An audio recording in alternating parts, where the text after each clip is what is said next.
qorxursunuz? Allah'tan qorxmuram, vicdanımdan qorxmuram. Ümumiyyətlə, dinə bağlı insansınız. Dindən Namaz, qorxuram. Mənə böyük imkan oruç. verirlər. Mənə böyük imkan verirlər. Bütün məscidləri sökərəm, deyərəm yerində məktəb tikir. Hətta bəli. Niyə? Mən ən Dinə böyük mi inanmırsınız, dindarlara mı inanmırsınız? dindarlara inanmıram. Mənə ən böyük zərbələr dindarlar. Neyiniblər ki siz? Aldadırlar. Siz haram, dindarlar hara? Yəni, harada İş çəkişir? birliyi. Siz təsəvvür eləyin ki, bir şirkət var idi, onların müqaviləsini gətirib verirəm. O həmən o şəhid ailəsi deyilsən anlanıb. Həmən onun müqaviləsinin başında yazır ki, müqaviləni yazıram Allahın adı ilə. Bismillahirrahmanirrahim. Ya Allah, kömək ol.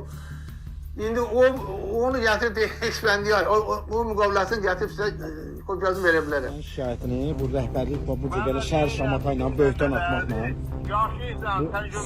Siz müsahibə vermişsiniz ki, məscidləri söküb yerində məktəb tikəcəm. Siz sakinlərin heç sağlamlığını nəzərə almırsınız, acınacaqlı vəziyyətdə buraxmırsınız. Sizdən məktəb tikən olar. İskəndər müəllim, sizin keçən çəkilişlərinizdə mən olmuşam. Siz qazilər, şəhid ailələrini alınan haqsızlıqlarla bağlı mən çəkmişdim. Şəhid ailələrinin belə siz pullarını vermirdiniz. Şəhid ailələri, qazilərin pullarını verməmişdiniz. Həmən çəkilişdə mən iştirak eləmişdim. Çəkiliş edən də mən idim.